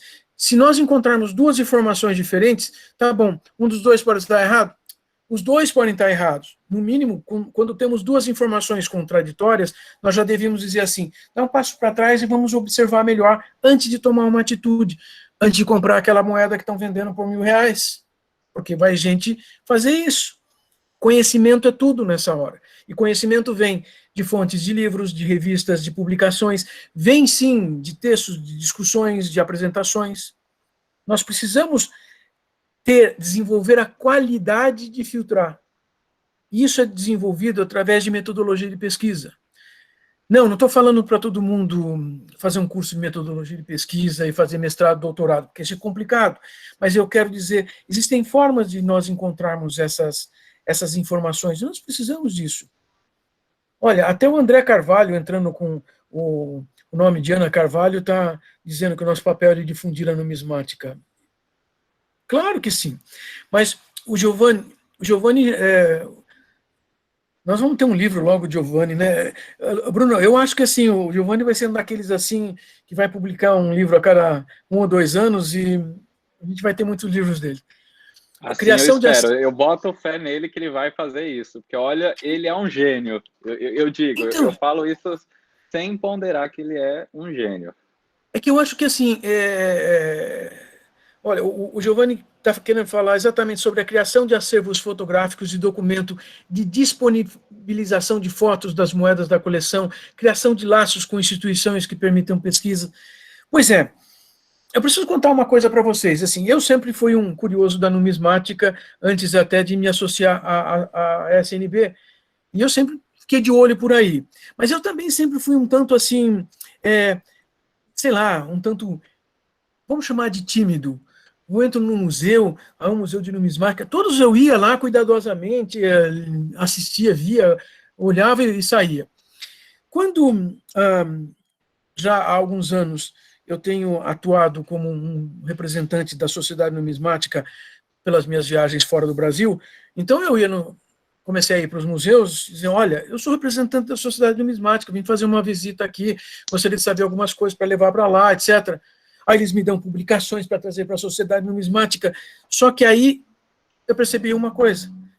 Eu, me apresentando pela Sociedade Numismática, eu fui recebido de uma maneira do tipo, olha, nós temos os arquivos aí, quando quiser vir fazer uma pesquisa. Casa da Moeda do México, o Museu da Casa da Moeda do México, eles têm os manuscritos de entrada e saída de prata, que todos os anos, o que eles faziam, quantas...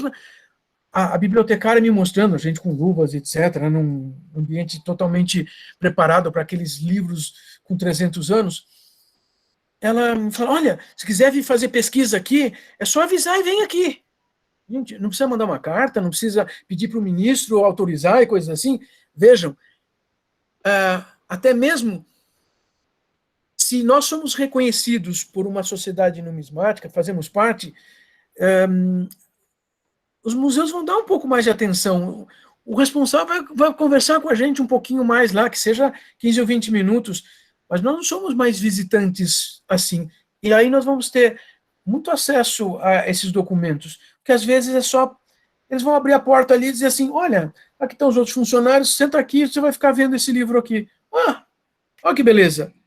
Giovanni, acho que a gente tem que começar a tentar chegar nesses lugares.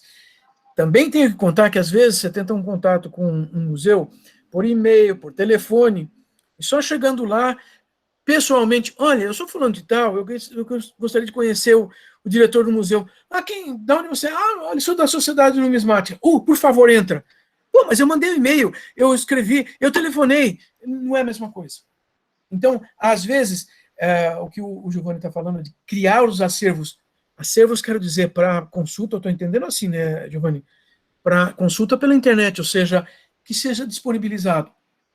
Alguns fazem isso, principalmente na Europa, mas aqui me parece que nós ainda temos alguma coisa que diz assim, dinheiro. No entanto, eu descobri, por exemplo, Museu do Diamante. Procurem aí na internet. Museu do Diamante. Você sabe que eles têm um pequeno acervo de moedas ali? E eles têm a fotografia disponibilizada na internet de todas as moedas que eles têm. Infelizmente, são moedas em péssimo estado de conservação, já são moedas, só moedas comuns, mas eles têm. É um museu pequeno, mas eles têm. Então, eu acho que nós temos que achar isso, buscar isso, encontrar isso, porque isso merece estudos. Talvez alguém pudesse fazer um estudo sobre as moedas no Museu do Diamante. Por quê? Porque talvez queira dizer a respeito a alguma coisa histórica daquele museu. Na verdade, diz, porque aquelas foram doadas por uma família, etc, etc, etc. Mas, puxa vida, isso valeria ser descrito e não simplesmente estar numa ficha catalográfica do museu. Porque esse é um outro problema. Fica na ficha catalográfica. O museólogo sabe como encontrar. Ele chega lá, já sei. E nós? Nós precisamos ter acesso virtual a isso. Esse museu, pequenininho aqui no Brasil, tem. Os museus grandes. A maior queixa dos museus é não ter museólogos o suficiente para ficar o dia inteiro catalogando peças num computador.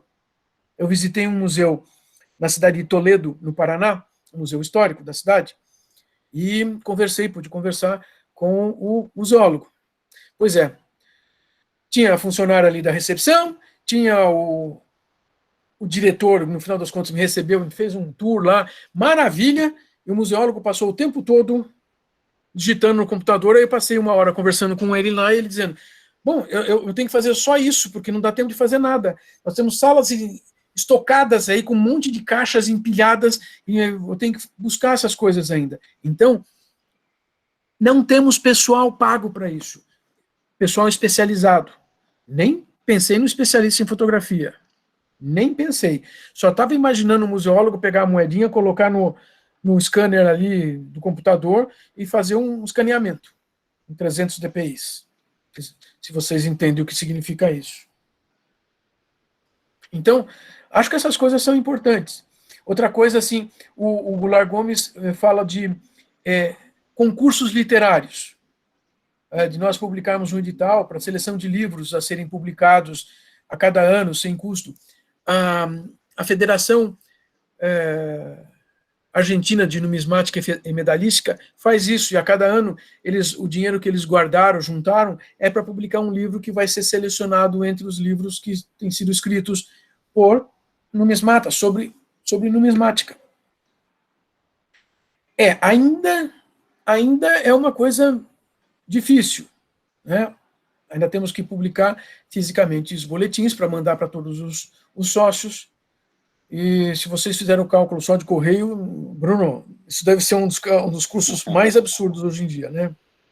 Porque na verdade, assim, a sociedade, ela tem caixa para 2 publicações anuais, né? Assim, oficialmente são 2 publicações anuais, que são os boletins que a gente publica normalmente um a cada semestre.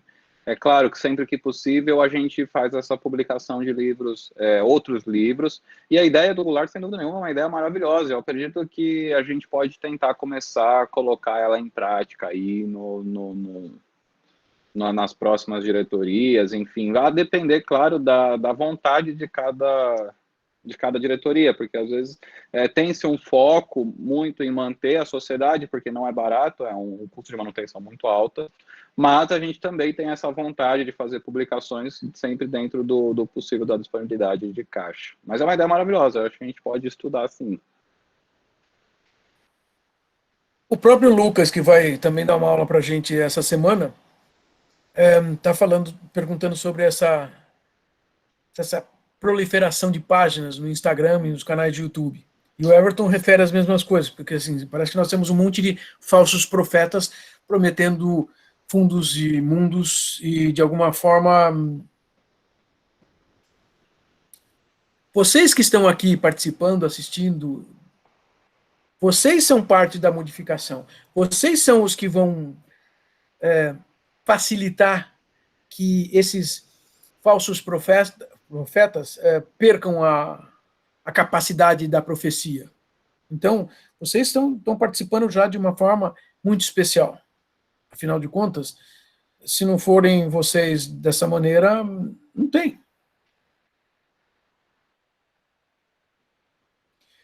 E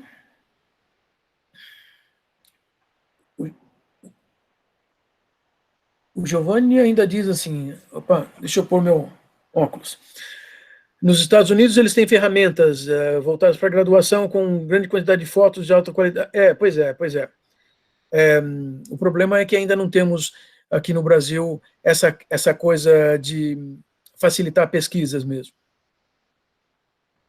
E olha quem aparece aí, o César Corrales, que também publicou já na nossa revista, é um dos que nas Américas, assim, ele é muito entusiasta dessa apresentação de visão de informações. Uma das coisas que eles estão fazendo no Peru, e o César tem feito já há alguns anos, inclusive nos eventos de numismática, colocar adolescentes colecionadores para contar um pouquinho do que eles estão fazendo, na verdade, favorecer que eles estudem e demonstrem como se fazem as coisas. E essa é uma coisa especial, porque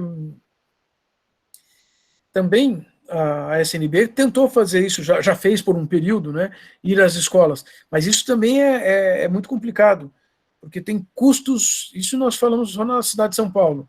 Se cada um de nós fizéssemos uma palestra por ano numa escola, ainda assim seríamos poucos perto da quantidade de adolescentes.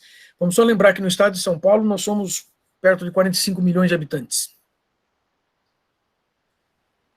Se nós somos 800 membros na Sociedade Numismática, façam as contas, vocês não vão fazer muita coisa, nós fazemos pequenas ondas, mas é isso que nós precisamos fazer, ajudar também a adolescentes desenvolverem colecionismo, e talvez venham a desenvolver material para as coleções, para os livros.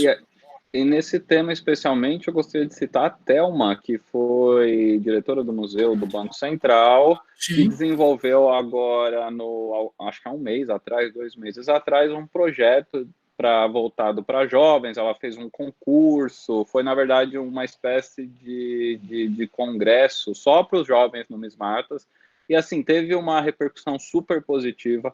Muitos jovens se interessaram em participar, e ela deu uma movimentada aí nessa questão dos jovens. Então, eu aproveito também para deixar os parabéns pelo projeto que ela desenvolveu. Aí. Quer dizer, existem outros lugares e outras pessoas que fazem alguns projetos. Nem sempre nós sabemos ou vemos, porque acho que vocês estão apontando a competição de informações no Instagram ou no YouTube, e competição de uma maneira ruim, né? De uma maneira negativa, com informações que são desinformações. O Edil mesmo fala, né, que assim, o material é muito descentralizado.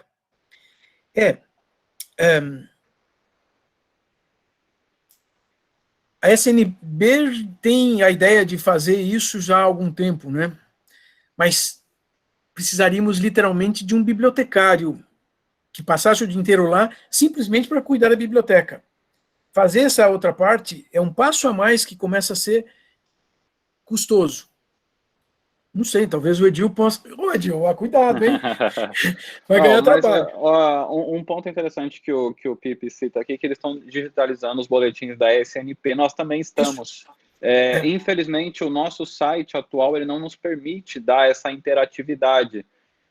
Mas nós pretendemos aí fazer a criação de um novo site, que inclusive essa ideia do Edil ela é muito interessante, porque ele cita dos artigos, por exemplo, os artigos acadêmicos que você pesquisou para saber o que era sobre moeda. Se a gente conseguisse ter acesso ao link onde eles estão publicados, a gente montar uma página, uma aba interativa no nosso site com o título e o link para acesso. É algo extremamente trabalhoso, mas é algo que é possível ser feito. O nosso grande problema hoje, sinceramente, dentro da sociedade, é a falta de mão de obra. Assim, todos nós temos ideias maravilhosas, nós temos uma diretoria reduzida para poder estar colocando em prática todas as ideias, mas, como eu sempre falo, nós estamos abertos à ajuda exterior, né? Então, se você, por exemplo, eu estou fazendo a coletânea de todos os artigos que eu achei acadêmicos publicados sobre numismática, dá para a gente fazer um compêndio e publicar no site ou na página da sociedade? Claro, isso sem dúvida nenhuma. A gente só precisa de ajuda, às vezes, para fazer isso. Né? Não só isso, né? Nós precisamos de autorização do órgão publicador daquela publicação, seja uma revista ou um livro. Vamos lembrar que, assim, um livro copiado é complicado. Se eu publicar um artigo que já foi publicado em uma outra revista, sem autorização, são questões legais importantes aí. Mas eu tenho a impressão que os órgãos acadêmicos, as revistas universitárias, ficariam extremamente contentes em contribuir. Quem não contribui são as empresas privadas que mantêm revistas, inclusive revistas técnicas, e mantêm porque eles ganham dinheiro com isso. As universidades, eu acho que... Não seria apenas listagem, não, Edil. Eu acho que, assim, tem isso mesmo. Apenas a listagem é fácil. Podemos fazer isso no próximo boletim. Eu tenho essa listagem. Aliás... Na verdade, a ideia do Edil pelo que eu entendi, é publicar em algum espaço, tipo, o título do artigo e um link para acessar esse artigo. Normalmente as revistas são eletrônicas, então a gente consegue estar acessando isso. Seria como que um anuário. Era um costume das bibliotecas fazerem isso, né? Eu fiz isso por uma sociedade profissional aqui no Brasil. Durante a década de 90, a gente publicava a cada 6 meses um livretinho com todas as publicações que eram feitas no Brasil, citando o que era, para facilitar os pesquisadores acharem. Agora não é preciso mais, porque você clica e procura no Google. Mas a gente pode fazer algo semelhante. Olha, o Adriano Rivera disse que pode ajudar, e já temos um voluntário aí. Adriano. E o Edil também, já se voluntariou para ajudar a gente. Então, é assim que a gente vai construindo essa rede de ajuda mútua Pronto. e desenvolvendo a numismática. É isso que a gente precisa, pessoal. Aproveitando o Roberto Bessa, que está aqui na sala, ele também deu uma ideia maravilhosa para mim, no privado, falando sobre a criação de pequenos conteúdos em vídeo para o YouTube da sociedade. São vídeos curtos que contem a história de uma moeda ou coisa do tipo para a gente ir publicando. Então, isso também é uma ideia maravilhosa. Ele compartilhou essa ideia já no grupo dos associados, é algo que a gente pode ir colocando em prática aos poucos, porque a gente tem que combater esse conteúdo falso que é disseminado no YouTube, que é o conteúdo de qualidade, o conteúdo verdadeiro, e infelizmente a gente ainda não pode produzir esse conteúdo da maneira que a gente queria, porque as pessoas não assistem mais de 5 minutos de vídeo. Então você faz um videozinho curto contando uma história de uma peça, ou a gente vai ter material compartilhado de qualidade, como já é o que está disponibilizado no YouTube da sociedade, com poucas visualizações. Enquanto um vídeo com uma notícia falsa tem 1 milhão de visualizações, a gente tem nossos webinars com conteúdo de qualidade com, no máximo, 500 visualizações. Apesar que 500 visualizações para uma coisa restrita como é o colecionismo, eu acho que nós temos que validar que, pera um pouquinho, isso também tem seu valor e importância. É que também vamos lembrar que aqueles vídeos sensacionalistas, eles usam mecanismos de marketing, inclusive com patrocínio para aparecer mais, né? Não só procura. Olha, o Marcelo Geminário lembra de uma coisa que, sim, sempre a gente fala ou pensa nisso, mas fazer uma campanha de assinaturas no canal da SNB no YouTube. Ou seja, todos nós precisamos entrar no YouTube lá, achar o canal da SNB e se inscrever. Quando nós atingirmos um número de 1000 seguidores, a SNB começa a monetizar, porque o YouTube começa a colocar propaganda e divulgar essa propaganda também do canal em outros lugares. Quando a gente tiver 4.000 horas assistidas, não é só clicar no vídeo e desligar, assistir 4.000 horas, isso aumenta a projeção do canal. Então, Marcelo, bom lembrar disso, e todo mundo aí já que está assistindo, já se inscreveu no canal do YouTube? É fácil, entrar no youtube.com, procurar Sociedade Numismática Brasileira, acha ali, entrou no canal, assim, inscrever-se. Assistir qualquer dos vídeos, tem onde se inscrever. O Marcelo Geminário já colocou aqui no chat o link direto para o canal. Ótimo. Obrigado, Marcelo. O Adriano acabou de se inscrever, tá vendo? É assim que a gente faz. É que nem sempre nós precisamos ter essas reuniões, e hoje são virtuais, essas reuniões é que permitem essa coisa que nós estamos fazendo, descobrir, puxa, tem isso, eu nem sabia, nem tinha me tocado, nem percebi a importância de ir lá e clicar no botãozinho de inscrever-se. E olha que é possível que muitos, então, tenham assistido, né? Porque 500 visualizações, desculpa, eu assisto uma vez só, não 2. Então, muita gente podia ter clicado e se inscrito. Aí, o Lucas também acabou de se inscrever. Tá vendo? Basta dar o link, né? É isso aí, muito obrigado. Wagner e a Marli também. Quer ler o que o Emerson... O Emerson é o nosso palestrante na sexta-feira. O Emerson trouxe exatamente tudo que eu sempre falo. O Emerson diz o seguinte: as sociedades devem ser fonte básica de informação. O grande problema é tornar isso público e acessível. Sempre há uma enxurrada de ideias, mas escassez de ajuda e voluntários. Também lembrando que é preciso equilíbrio para não perder a principal fonte de renda das sociedades, que é a anuidade dos associados. Então é isso, assim, nós temos ideias maravilhosas. Se as minhas ideias e as do Oswaldo já tivessem sido colocadas em prática, meu Deus, eu nem sei o que seria da sociedade. Mas, infelizmente, a gente tem algumas barreiras. A primeira é a financeira, e a segunda é de ajuda mesmo, de botar a mão na massa, de ir lá catalogar a nossa biblioteca, de ir lá ajudar com o nosso site, participar de webinar, se voluntariar para fazer webinar. Então, tudo isso é compartilhamento de conhecimento. Escrever um artigo, isso é coisa tão básica, qualquer um consegue escrever um artigo e mandar para a gente. Tudo isso, vocês ajudam a sociedade e a numismática como um todo, porque a gente compartilha conhecimento. Então, é o que eu falo, a sociedade ela tem um papel muito importante de ser uma organizadora dessas informações e compartilhar esse conhecimento. Só que sem a base, sem os seus associados, sem os pesquisadores, a gente não consegue se desenvolver também. Então a gente precisa de todo mundo, seja escrevendo, seja ajudando, seja fazendo o que for. Então é muito importante que a gente tenha essa ajuda, né, que o pessoal se interesse. É o que novamente, é o que eu sempre falo, se a gente não compartilhar conhecimento, esse conhecimento não adianta de nada. O Lucas questiona sobre planos de colocar a revista numismática brasileira no Qualis do CAPES. Bom, sim, mas é que não existem grandes vantagens ainda. Nós retomamos a RNB com essa intenção, mas é necessário começar a ter publicações para que elas possam ser avaliadas. Eu participei de um seminário recentemente, de um desses mecanismos de qualificação de revistas.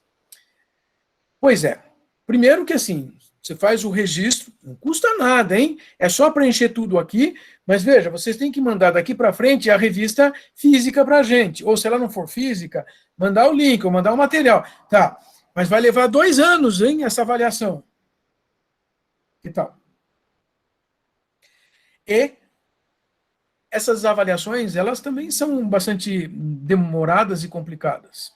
Mas, olha, o Wagner disse que está só esperando terminar a quarentena para se tornar sócio. Não precisa, né, Bruno? Ele pode mandar um e-mail para a sociedade, mandar os documentos escaneados, já aprovado esse mês mesmo, e já, olha, participa dos leilões, das trocas indiretas essa semana. Não, essa semana já não dá.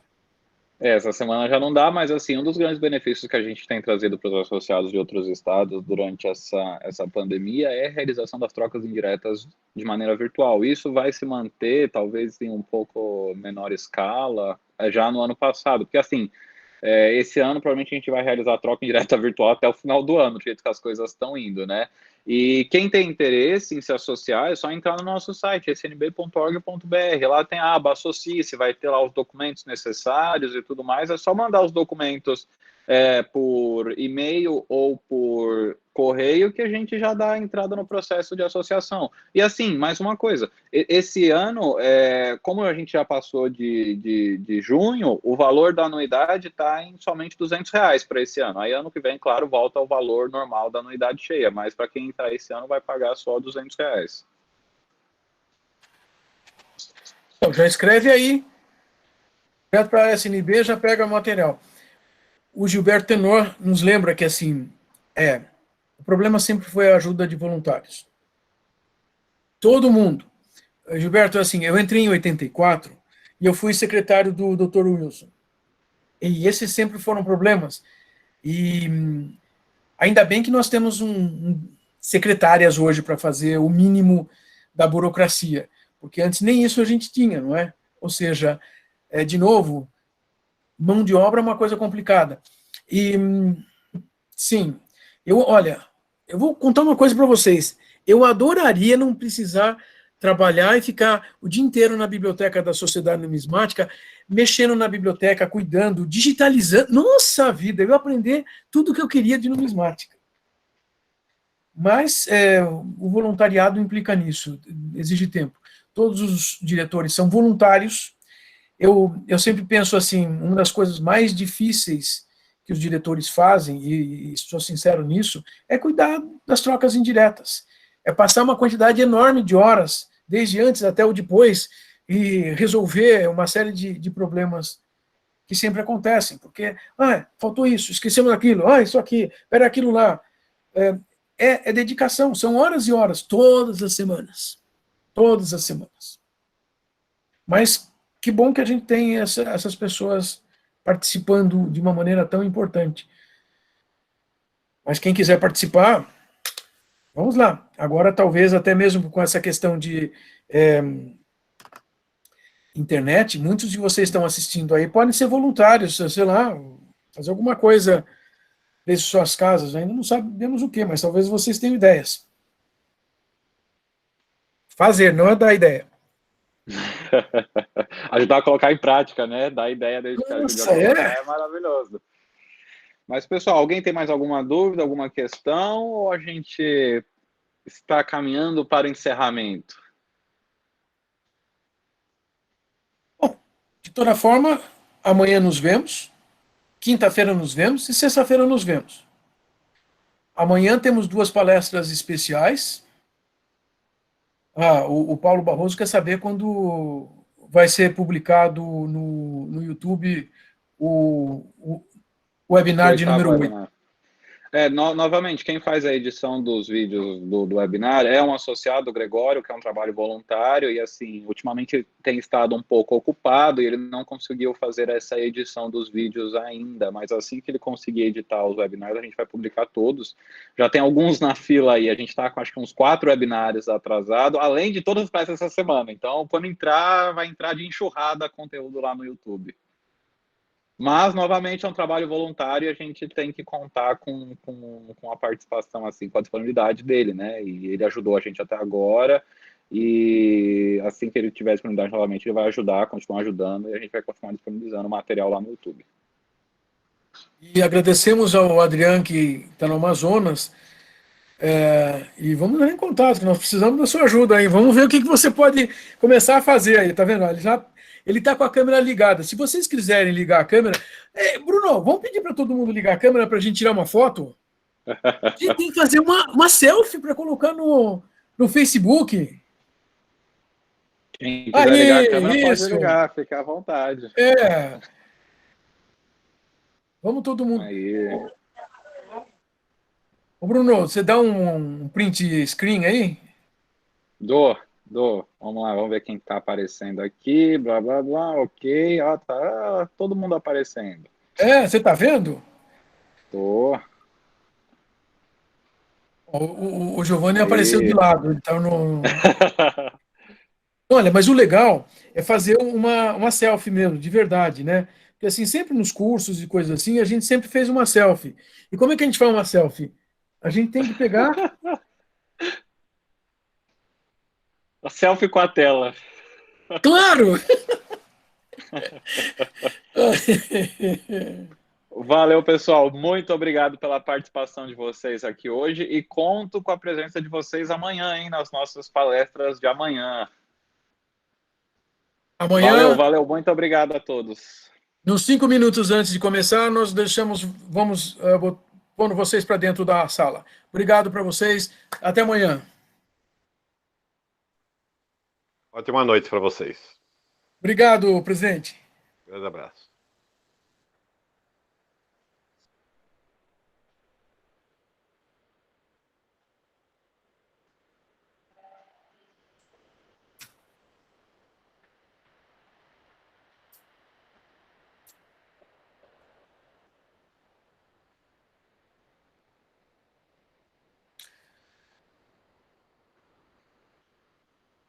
Vamos falar que agora eu vou retirar a força quem não saiu. Tá avisando eles. Ok.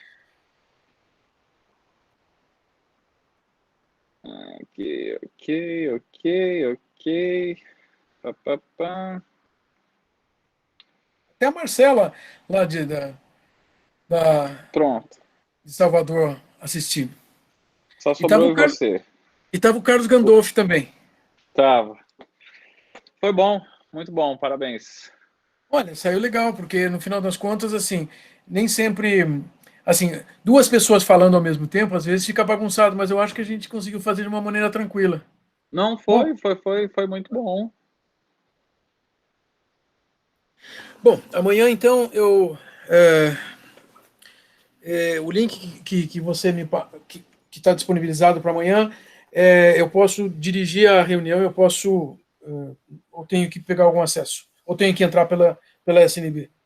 Então, aí você não vai apresentar, né? Então eu posso te dar o acesso da conta da sociedade aí pelo seu computador, que aí você mesmo libera a entrada e saída a entrada das pessoas na sala. Porque como você não vai apresentar, não dá conflito de projetar a tela. Então é bom. Eu tenho Aí eu posso ficar vendo e mandando o pessoal entrar.